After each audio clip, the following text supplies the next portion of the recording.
कांड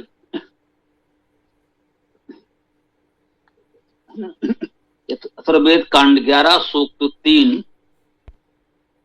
का मंत्र 32 जो हमको लेना था वो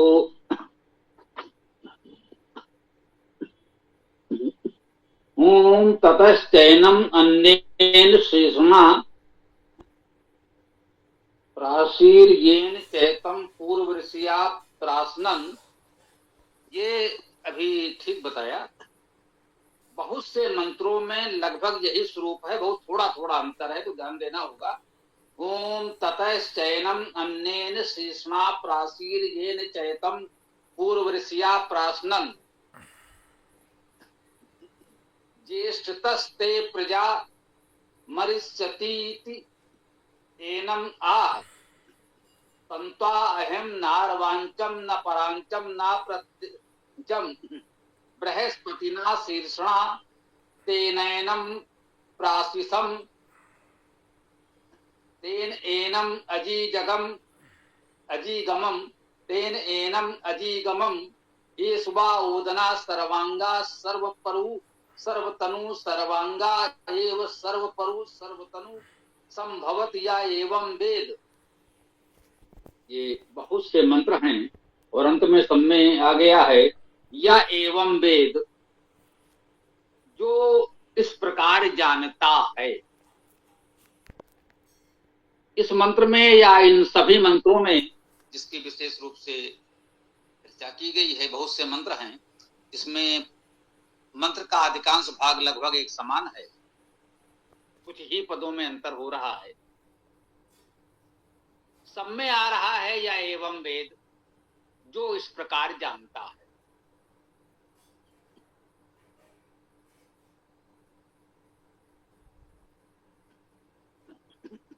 तो इन मंत्रों में महत्वपूर्ण बात तो यही प्रतीत हो रही है कि वो बता रहा है जो इस प्रकार जानता है, अर्थात आपको सही प्रकार से जानना चाहिए, ये महत्वपूर्ण है। यदि आप जो कुछ भी कर रहे हैं उसके विषय में सही प्रकार से जानते हैं तो सफलता मिलेगी, उत्तम फल प्राप्त होगा। यदि उसको हम सही प्रकार से नहीं जानते हैं तो स्वाभाविक है उस कार्य में हमें वांछित सफलता नहीं मिलेगी, जो हम चाहते हैं वो उद्देश्य पूर्ण नहीं होगा, और हो सकता है कुछ भूल चूक ऐसी हो जिससे कुछ हानि भी हो जाए। तो इस प्रकार की कुछ बात इन मंत्रों में हमें बताई गई है। बस इसको इसी भाव से देखें। इस मंत्र का अर्थ हम लोग समझने का प्रयास करते हैं। कहते हैं ततः, उससे, उसके अनंतर, क्या, और वे है, एनम, इसको, ये सर्वनाम है, स्पष्ट है। अन्येन, अन्य द्वारा, तृतीया एक वचन अन्य सर्वनाम है। तथा च एनम अन्येन, अब इसके पश्चात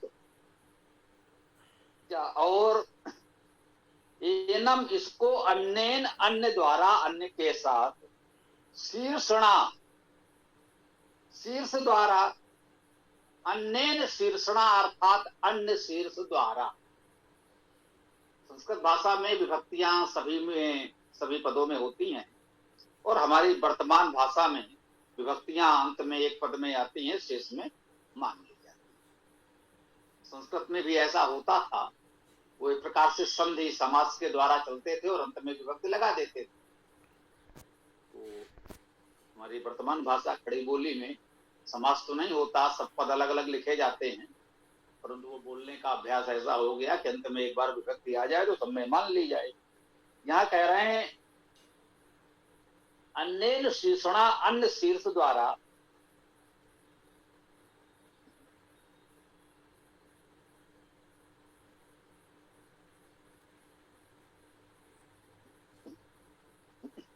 प्रासोर प्रासीर येन प्रासी प्रासन किया तथा चयनम अन्येन शीर्षणा प्रासी। अब इसको अन्न शीर्ष के द्वारा प्राशन किया। अब ये प्राशन क्या है ये और जान लें। बच्चों का अन्न प्राशन संस्कार भी किया जाता है। प्रा उपसर्ग प्रमुखता से, अश्व धातु का अर्थ व्याप्त होना, शीघ्र पहुंचना, और भोजन करना, खाना भी होता है। तो जहां प्राशन का भाव जो सामान्यतः लोग ग्रहण कर रहे हैं वो खाने से है। प्राशन अर्थात खाना। जो बच्चों का अन्न प्राशन होता है, पहली बार उनको अन्न खिलाया जाता है। छोटा बच्चा तो माँ के दूध पर निर्भर होता है, और एक समय के पश्चात कि हाँ भाई अब इतनी आयु हो गई, अब उसे धीरे धीरे अन्न ग्रहण कराया जाए तो उसे अन्न प्राशन संस्कार कहते हैं। जहां भी प्राशन को भोजन के अर्थ में लिया गया है, प्रा उपसर्ग भी लगा है, कहीं विशेष रूप से किसी प्रमुख भोजन की बात की जा रही है। सामान्यतः भोजन तो हम नित्य करते ही हैं, स्वाभाविक है। उस स्वाभाविक भोजन से अलग हटके यहाँ किसी और भोजन की बात की जा रही है, इसलिए प्रासी कहा गया है। अन्न शीर्ष के द्वारा प्राशन करना। तो आप कहेंगे भैया अन्न शीर्ष द्वारा प्राशन करना क्या है, ये समझना पड़ेगा। ये समझ में आ जाए तो इस मंत्र को लेकर जितने प्रश्न उठे हैं, उठाए गए हैं, सबका समाधान हो जाएगा।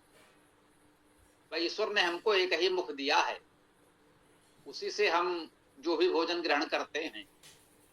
ये अन्य शीर्ष द्वारा भोजन ग्रहण करने का क्या भाव है? भाई शीर्ष तो हमारा सिर एक ही है, ईश्वर ने दो चार तो दिए नहीं। सामान्यतः सभी जीवों प्राणियों में एक ही है। कुछ अपवाद हो सकते हैं, होंगे तो होंगे, इतने बड़े जीव जगत में। तो यहां कह रहा है कि अन्न शीर्ष द्वारा प्राशन किया। अब ये अन्न शीर्ष द्वारा प्राशन करने पर यदि आप विचार करें तो कुछ रहस्य खुल जाएगा। स्पष्ट है यहां कोई खाद्य पदार्थ खाने की बात हो ही नहीं रही है। अन्न शीर्ष का भाव है अन्न किसी को प्रमुखता देते हुए, किसी और को शीर्ष मानते हुए आप प्राशन करते हैं। प्राशन का अर्थ भोजन करना, ग्रहण करना। ये आप मान सकते हैं कि कोई भी विद्या, विचार, जानकारी जो आप ग्रहण करते हैं, क्योंकि मंत्र के अंत में तो सब में कहा ही जा रहा है या एवं वेद, जो इस प्रकार जानता है। मुख्य बात यही है कि हमको सही प्रकार से जानना है। तो कह रहा है जो अन्न शीर्ष के द्वारा प्राशन करता है। एक शीर्ष हमारा है, एक मुख है, उससे कुछ खाएंगे तो वो शरीर के उपयोग में आ जाएगा। अब इस एक शीर्ष, एक मुख के अलावा यदि कहीं और से हम कुछ खाने का प्रयास करेंगे तो वो तो ठीक नहीं होगा ना। शीर्ष तो हमारे पास एक है, मुख एक है। तो जो भी विचार, जानकारी, विद्या हम ग्रहण करें वो एक शीर्ष से ग्रहण करें जो परमेश्वर प्रदत्त है, और वो है वेदवाणी। वेद ही शीर्ष है, वेद ही मुख है, वेद ही मुख्य है, वेद ही हमारे लिए आधार है। यदि जो भी विद्या, विचार हम ग्रहण करते हैं वो वेद के द्वारा ग्रहण करें, वेद के माध्यम से ही ग्रहण करें, तो कहीं भटकने की कोई संभावना नहीं है, कोई हानि होने की कोई संभावना नहीं है, हमें लाभ ही होगा। और यदि कोई कह रहे होगा वेद, हमें क्या, हम तो कहीं से कुछ भी कर सकते हैं, कर लो भाई। ईश्वर ने आपको ये कर्म स्वतंत्रता तो दी है, आप नहीं वेद को पढ़ना चाहते ना पढ़ें, आपकी इच्छा है। लेकिन यदि वेद की उपेक्षा करके, वेद को शीर्ष मुख्य न मानते हुए आप अन्य माध्यमों से कोई विद्या, जानकारी, विचार ग्रहण करने का प्रयास करेंगे तो हानि की संभावना तो रहेगी, क्योंकि अन्न कहीं भी उतना शुद्ध, पवित्र, सत्य विद्या आपको मिल नहीं सकती, कहीं ना कहीं कुछ ना कुछ घालमेल मिलावट होगी अवश्य। ऐसा नहीं है कि अन्य ग्रंथों में कोई अच्छी बात नहीं होगी, अवश्य हो। वेद में एक पुस्तक में संसार की सारी जानकारी तो नहीं हो सकती, अन्य जानकारी लेने के लिए हमें अन्य शास्त्रों का, अन्य ग्रंथों का आश्रय लेना तो पड़ेगा। लेकिन शीर्ष एक ही है, मुख्य वेद को ही होना चाहिए। जब भी कोई भ्रम होगा तो वेद ही स्वतः प्रमाण है, यह ध्यान रखना होगा। वेद को शीर्ष पर रखना होगा। यदि इस आधार पर आप कुछ प्राशन करते हैं, कुछ ग्रहण करते हैं, यहाँ असंकार्थ भोजन से भी ले लें तो ये एक प्रकार से रूपक है, प्रयोग है, अन्यथा व्याप्त होना से पहुंचने का अर्थ भी ले सकते हैं। यदि आप वेद के माध्यम से व्याप्त होते हैं, अपने आप को फैलाते हैं, अपना विस्तार करते हैं, वहां भी वही बात है, कहीं ना कहीं विद्या, जानकारी, विचारों को ग्रहण करके आप अपना विस्तार करते हैं, आत्मविस्तार करते हैं, वेद के माध्यम से करते हैं, तो आपको लाभ होगा। वेद के माध्यम से ही आप शीघ्र किसी लक्ष्य पर, किसी विचार के निर्णय पर पहुंच सकते हैं। तो अस धातु का अर्थ भोजन करना भी, व्याप्त होना भी और शीघ्र पहुंचना। तो इसको यूं कह लें, यदि एक शीर्ष के द्वारा अर्थात जो वेद है उसके द्वारा आप प्राशन करते हैं तो आप अपने सत्य लक्ष्य को पा सकते हैं। यदि ऐसा नहीं करते तो कह रहे हैं अन्येन शीर्षणा प्रासी, अन्य शीर्ष के द्वारा प्राशन करते हैं तो क्या होगा?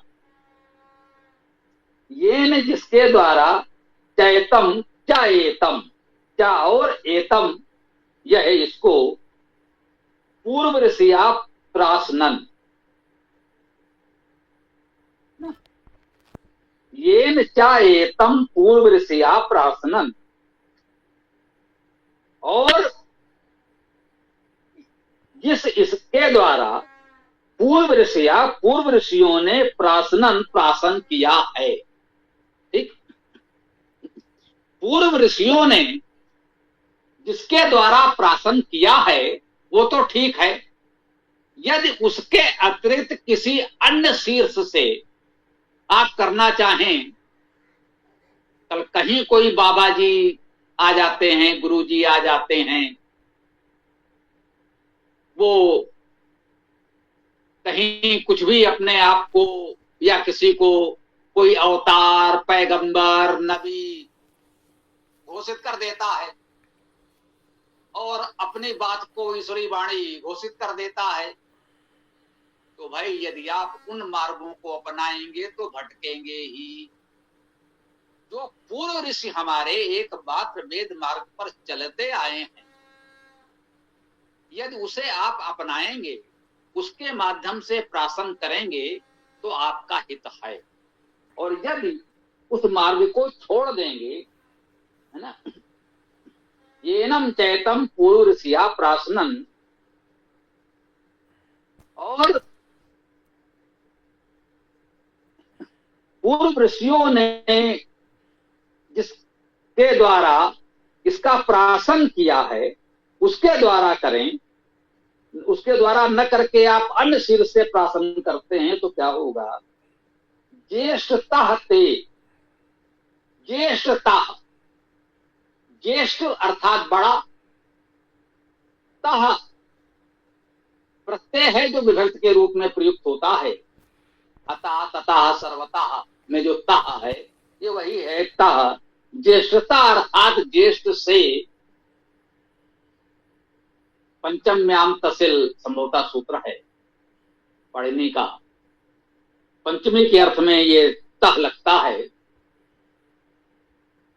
तो ज्येष्ठ से ते अर्थात वे, ज्येष्ठता ते, ज्येष्ठ से वे, प्रजा, प्रजा अर्थात प्रमुखता से जन्मे हुए, जो प्रमुखता से जन्मे हैं, वो जो प्रजा है आपकी, मरिष्यति, वास्तव में बहुत सीधी, सपाट और बहुत कड़वी बात कह दी गई है। हम हम स्वीकार करते हैं कि वेद में इस भाषा की अपेक्षा हम करते नहीं, परंतु आवश्यकता पड़ जाए तो किया जा सकता है। ये इस वेद मंत्र से हमें एक आश्वासन अवश्य मिलता है। इससे पहले एक मंत्र में हमने कहा था कि भिक्षुकों की भी कितनी चिंता वेद ने की है, ये उस मंत्र से हमने जाना।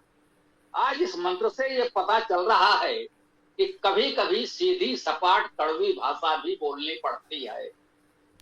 ज्येष्ठस्ते प्रजा मरिष्यति, ज्येष्ठ से तुम्हारी प्रजा मरेगी। जो भी प्रजा है तुम्हारी वो तो मरेगी। कहा ज्येष्ठता, ज्येष्ठ से, कह लीजिए कि जो ज्येष्ठ है उससे मरेगी। पहले ज्येष्ठ मरेगा फिर अन्य मरेंगे, क्योंकि यदि आप भटके हैं तो ज्येष्ठ पर उसका प्रभाव पहले पड़ा होगा, तो उसका विनाश पहले होगा। यहां मरने का अर्थ शारीरिक मृत्यु से ही न लें, हो सकता है वह भी हो, और जो कहे कि अंततः वह भी होना ही है, परंतु यहां मरने का अर्थ कहीं ना कहीं यूं माने पतन होने से, भाव विचार के मरने से है, संस्कृति संस्कार मनुष्यता के मरने से है। शरीर मरे या ना मरे, लेकिन मर तो गए। कहते हैं लोग, कुछ लोग प्रतिदिन कई बार मरते हैं, कुछ लोग जीवन में केवल एक बार मरते हैं। कहीं कोई बात आई थी, मुझे ध्यान आता है, हम कहते थे कि जब तक सांस चलेगी मैं मरूंगा नहीं। ये महत्वपूर्ण बात है। सांस चलती रहती है लेकिन लोग जीवित नहीं होते, वो जीवंतता नहीं होती, बस सांस चल रही होती है। मुई खाल की श्वास सो, मरी हुई खाल भी श्वास लेती है। ऐसे श्वास लेने का कोई अर्थ नहीं, जीवित होने का अलग ही अर्थ है।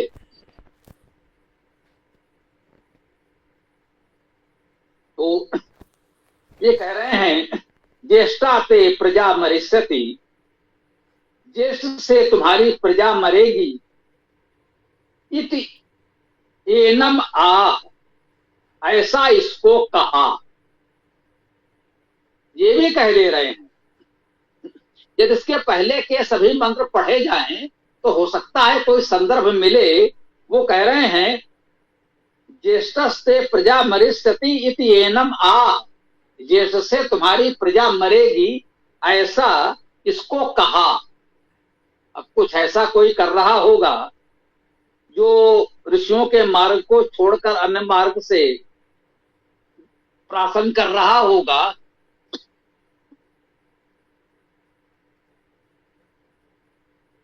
तो कह रहे हैं कि क्या होगा,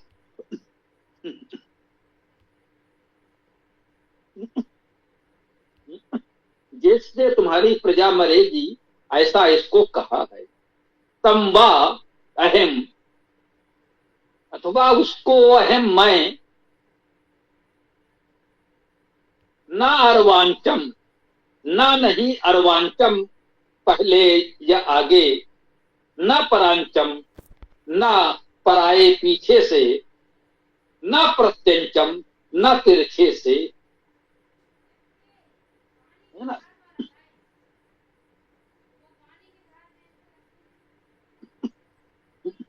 तो करना क्या है, अहम मैं तम उसको वाथवा, अथवा मैं उसको न सम्मुख अर्वांच पहले या सम्मुख, न परांचम न पीछे से पराये से, न प्रत्यंचम न तिरछे से, बृहस्पति न शीर्षणा, बृहस्पति शीर्ष से। बृहस्पति जो बृहत का भी अधिपति है वो परमेश्वर ही है, और जहां विचार भाव विद्या की बात आएगी तो बृहस्पति वेद ही है। शब्द वेद, शब्द ब्रह्म कहते हैं वेद को। तो बृहस्पति ना शीर्षणा, इस जो बृहत का भी अधिपति है उस परमात्मा के, उस ईश्वर के शीर्ष से, या ईश्वर की वाणी इस वेद के शीर्ष से इसको ही शीर्ष मानते हुए हम कुछ ग्रहण करेंगे, प्राशन करेंगे। तेन एनम, तेन एनम, उसके द्वारा इसको प्राशिसम, प्राशन किया। बृहस्पतिना शीर्षणा, उस बृहस्पति शीर्ष से ही, तेन एनम प्राशितम, उसके द्वारा ही एनम, इसको प्राशितम, प्राशन किया। तेन एनम अजीगमम, तेन उसके द्वारा, एनम इसको, अजीगमम गए, उसी मार्ग से हम चले। एष व ओदनः सर्वांगा सर्व परु सर्व तनु, एष यह, व अथवा, अथवा यह ओदन, ओदन सूक्त पर पहले भी बात हुई है, ये भी ओदन सूक्त है। उद उदी क्लेंदने धातु है, जल होना, सिंचन करना, गीला करना, तो उससे यह ओदन अर्थात अभिसिंचन, इस विद्या का, वेद वाणी का जो अभिसिंचन करेंगे, सर्वांगा सभी अंग, सर्व परु सभी परु, सभी पूर्णताएं, सभी विभाग, सभी जोड़, पोर कहते हैं ना इस समय, तो ये पोर को यहाँ वेद में परु कहा गया है। इसी परु का कह सकते हैं, थोड़ा सा अभ्रंश होकर हम लोग पोर बोलने लगे हैं। शरीर में कहते हैं पोर पोर, कभी कहते हैं पोर पोर दुख रहा है, पोर पोर में पीड़ा है, या पोर पोर हर्षित है, उल्लसित है। तो कह रहे हैं सर्व परु सभी परु, सर्व तनु सभी तन, पूरा तन, पूरा विस्तार, जो भी हमारा विस्तार है, संपूर्ण तन, संपूर्ण विस्तार, सर्वांग सभी अंग, एव सर्व परु सर्व तनु, पुनः वही बात कह रहे हैं, सर्वांगा एव सर्व परु सर्व तनु, संभवत य एवं वेद, जो इस प्रकार जानता है कि भाई एक परमेश्वर, एक ईश्वर, एक उसकी वेद वाणी, उसी को शीर्ष मानकर यदि हम कोई भी विद्या, विचार, संस्कार, कर्म करते हैं, कुछ भी प्राशन करते हैं, ग्रहण करते हैं, तो उसके सभी अंग, सभी पर्व, सभी तनु, संभवती सम्यक रूपेण होते हैं, उन्हें कोई क्षति नहीं पहुंचेगी, कोई हानि आपको नहीं होगी, सम्यक रूपेण होता है, आपका जीवन सम्यक चलेगा। या एवं वेद, जो इस प्रकार जानता है, जो इस प्रकार जान लेगा, उसके विचार, विद्या, संस्कार, जीवन उत्तम चलेगा।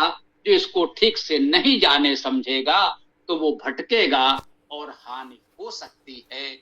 ज्येष्ठता मरिष्यति को इस प्रकार से भी मान लें, ज्येष्ठता प्रजा मरिष्यति, इसको जैसा कि हमने उस समय भी कहा कि बहुत भौतिक रूप से ऐसा न माने कि जैसा कि कुछ लोगों ने अर्थ करने का प्रयास किया है कि बड़ा प्रजा अर्थात बड़ा पुत्र पहले मरेगा, फिर बाद वाला सारे सब मर जाएंगे, ऐसा नहीं।